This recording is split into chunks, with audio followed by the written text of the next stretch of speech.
Where do you go when you have a problem? To whom do you turn when you need help or advice on an issue of great importance? Or for that matter, who do you talk to when you want to buy a new car or a laptop or a mobile phone? Who are you more likely to want a conversation about landscaping your garden with? The firm who did a superb job of your friend's garden and who are endorsed by him? Or that rather pushy salesman with a gift of the gab who knocks your front door when you're dishing out the dinner? The one who won't take a no for an answer. Indeed, how do you feel when a cold caller turns up at your doorstep, offering to pave your driveway or put new fascia boards on your roof? Perhaps even more challenging, when a complete stranger tries to talk to you about personal matters. Maybe on a lazy Saturday morning when two smartly dressed religious people knock your front door and want to tell you of how you can become a part of God's organization. Or maybe in the town centre when those two young missionaries from Utah attempt to engage you in conversation, offering you free literature about God. These days, I would suggest that people are generally less comfortable talking to strangers, whether it's about landscaping your garden or about religion. The truth of the matter is that we all experience discomfort when someone outside of our circle of friends tries to influence us about anything, especially about personal matters, and we tend to gravitate towards people that we know and that we trust. Basically, friends listen to friends. Just over 30 years ago, our church leaders made a significant decision on how we were going to reach out to our community and our town. Our church was founded in 1923, and we were very aware that society has changed since then. Back in those days, a large tent was erected in the town centre, which held daily meetings and continued for about 7 weeks, drawing in great crowds of people. Society was very different back then, with a stronger Christian emphasis and heritage, certainly than we have today, or even that we had 30 years ago. In 1923, tent meetings were an acceptable form of reaching out with the good news of Jesus. But as leaders in 1993, we didn't feel this form of outreach was the way forward.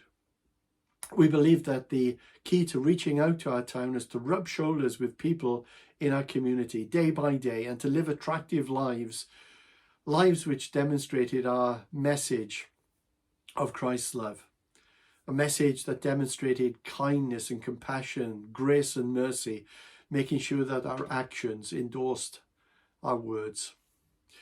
We sought and we still seek to be authentic followers of Jesus in this world of spin, desiring to be the real deal in a world of counterfeit, where we are known for our passion for God and genuine compassion for people. Jesus said to his disciples that they were to be salt of the earth. But if salt loses its saltiness, said Jesus, it's no good for anything other than to be thrown out and trampled underfoot. As I mentioned a few weeks ago, salt has various characteristics. Salt stimulates thirst, it adds flavour, and in the ancient world it also preserved food. Similarly, followers of Jesus are called to stimulate a person's thirst for God, to be people who add flavour to our world with a zest for life, to offer something far more than the bland, boring, insipid, wishy-washy, dull caricatures of religion we often see on the television soaps. Stating the obvious, salt needs to be salty to affect its environment. The other thing about salt is no good if it remains in the salt shaker. It was American author Becky Pippert who said, unless salt gets poured out of the shaker, it remains a mere table ornament. Well, there was certainly no desire at Tamothelium to be table ornaments. Our desire was and still is to make a difference in our community, to the lives of men, women, boys and girls. We've never had a desire to form some holy huddle hiding away in our Christian ghettos, where we withdraw into our Christian subculture, where we attend Christian churches, where we only have Christian friends and read Christian books, where we watch Christian television and listen to Christian radio. We ever talk about Christian things and remain in our own little Christian world, snugly aloof from society. Well, that's never been us. In many respects, I'm already preaching, I'm sure, to the converted, because what I'm talking about is part of Tamworth Elim Church's DNA. It's who we are. We set off on a new vision 30 years ago, and the Lord hasn't told us to change direction. Some ministries and projects have changed over the years, but our calling is to be Jesus to our community and to our town, and that's not changed. A favourite piece of prose of mine is written by George MacLeod. I find this incredibly challenging. I simply argue that the cross be raised again, at the centre of the marketplace as well as on the steeple of the church. I am recovering the claim that Jesus was not crucified in a cathedral between two candles, but on a cross between two thieves, on a town garbage heap, at a crossroad of politics so cosmopolitan that they had to write his title in Hebrew and in Latin and in Greek, and at the kind of place where cynics talk smut and thieves curse and soldiers gamble, because that is where he died, and that is what he died about, and that is where Christ's men ought to be, and what church people ought to be about. We worship a God who very literally got his hands dirty, leaving the splendour and the glory of heaven, coming into this world, sitting where we sit, knowing our pain firsthand. He breathed our air and he walked our pathways. Evangelist J. John wrote about many missionaries and aid workers who speak rather dismissively about high-profile visitors who just turn up at sites of famines or trouble spots. J. John writes, surrounded by security men and camera crews, they briefly talk to selected victims and make the appropriate noises of sympathy or outrage, and then retreat rapidly by helicopter or air-conditioned four-wheel drive vehicles to the nearest five-star hotel. That was not the way it was for Jesus.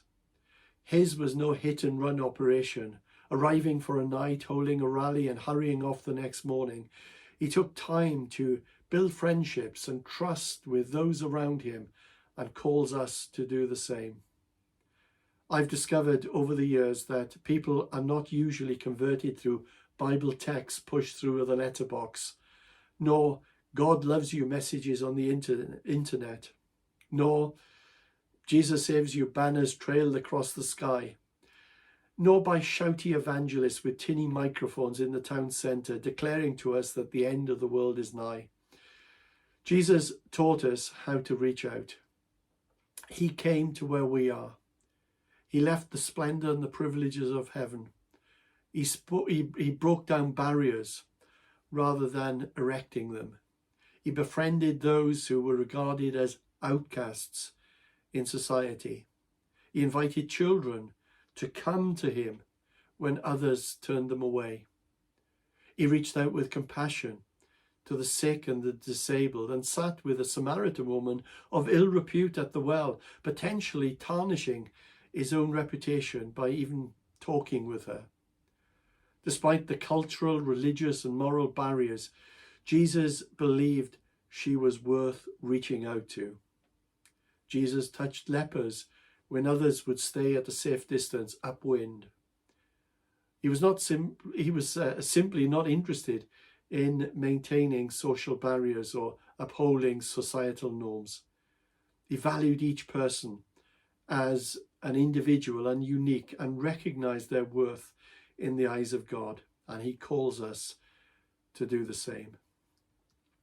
I love that story of Matthew in Luke's Gospel.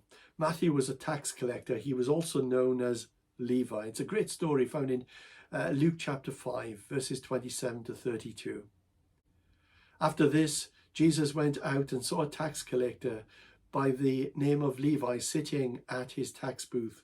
"Follow me," Jesus said to him. And Levi got up and left everything and followed him. Then Levi held a great banquet for Jesus at his house, and a large crowd of tax collectors and others were eating with them. But the Pharisees and the teachers of the law who belonged to their sect complained to the disciples, "Why do you eat with and drink with tax collectors and sinners?" Jesus answered them, "It is not the healthy who need the doctor, but the sick. I have not come to call the righteous, but sinners to repentance." Levi was a tax collector who decided to follow Jesus. And being a tax collector, at that time certainly, was possibly just one notch above being a part of the mafia. Tax collectors were notorious for pilfering money from the poor. They were viewed as traitors collaborating with the Romans. They nearly always lined their own pockets by collecting a little bit more than they were supposed to.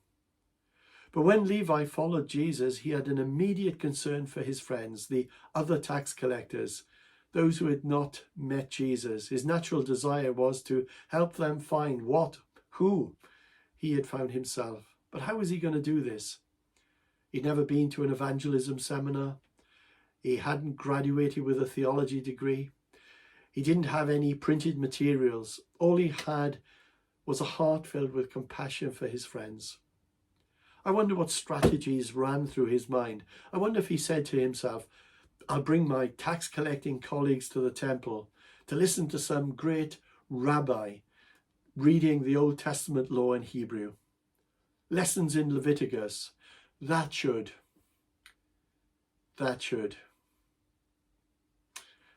bore them to sleep." Perhaps not. I doubt whether these card-carrying pagans will appreciate that offer. I know what I'll do. I'll throw a party, of course. What a great idea. His tax collecting mates love parties. The bigger the better. And then I will invite Jesus and the disciples. And maybe Jesus could get through to them too. And on the night of the event, heaven knows what strategic conversations took place. In Luke's Gospel, we are told the whole story in 6 short verses. So we don't have many details, but the one thing that we do know is that the Pharisees got wind of the party and they didn't like it at all. They apparently thought that Jesus was doing evangelism the wrong way and that he shouldn't be socializing with such unsavory characters. Well, put yourself in Levi's shoes. When this conversation was happening, when the Pharisees were giving Jesus, the guest of honor, some grief for meeting with people they regarded as sinners, Levi was probably thinking, "Oh no, I've done the wrong thing here. Jesus would be annoyed at me. He doesn't need this kind of grief from these religious guys." But then Levi heard Jesus defending his actions. Jesus reminded the Pharisees that the sick ones are those who need a doctor. What good is it for doctors spending all their time hanging around with healthy people? Although the Bible story doesn't tell us what happened next, I can imagine Jesus, after answering the Pharisees, turning around and putting his arm on Levi's shoulder and saying to him, "Well done, Levi. I love your heart. I understand why you held this party. It was so that your friends could be introduced to me. I know that you took some risks there, but I want you to know that I am honored to be a part of your plan to reach out to them. Now let's get back to the party." A party with a purpose. He was creatively thinking of ways to introduce his friends to Jesus. We need to start where people are. We need to sit where they sit and live authentically among our friends and neighbours. When I first became a Christian, there were some of my older friends who encouraged me to isolate myself from unbelievers, to mix socially only with Christians, and to go to lots of Bible studies, but never a pub. Then they would throw Bible verses at you, such as, "Come out from among them, and be ye separate, saith the Lord," quoting from 2 Corinthians chapter 6, verse 17 and 18, always quoting in the old King James Version, I think because it sounded more authentic, as if God spoke in medieval English. Another favourite was from these well-meaning friends, was found in James chapter 4 verse 4. Friendship with the world is hatred towards God. And these folk really believed that they were being helpful and biblical. Actually, they were being neither. Though I do believe that they were sincere. I'll give them that. They simply misunderstood Jesus' heart. I thank God that Jesus did not stand aloof. He is Emmanuel, which means God with us, God incarnate, the Word who became flesh and made his dwelling among us. And we are invited to follow his example. As he came to us, we in his name are to go to others, to live among them, to sit where they sit, to reach out with compassion, to show mercy. God doesn't call us to live as hermits. Rather, we are called to live as salt and light in our world, bringing flavour to our world.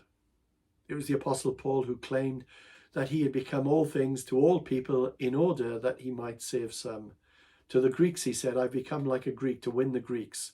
To the religious, law-abiding Jews, I become like a religious, law-abiding Jew to win the Jews for Jesus. And my message today is very, very simple. But if we fail to understand this message, we fail to understand the heartbeat of Tamworth Elim Church.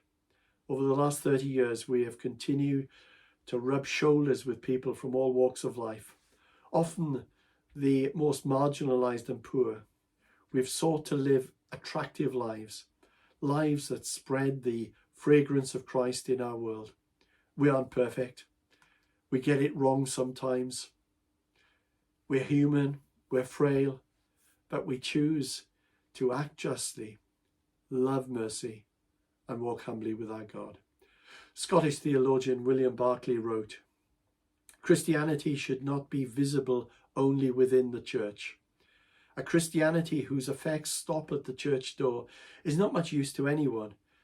It should be even more visible in the ordinary activities of the world. A Christianity should be visible in the way that we treat a shop assistant across the counter, in the way that we order a meal in a restaurant, in the way that we treat our employees or serve our employer, in the way that we play a game or drive or park a motor car, in the daily language we use, in the daily literature we read. A Christian should be just as much a Christian in the factory, in the workshop, in the shipyard, the mine, the schoolroom, the surgery, the kitchen, the golf course, and the playing field, as he is in church. Jesus did not say, you are the light of the church. He said, you are the light of the world.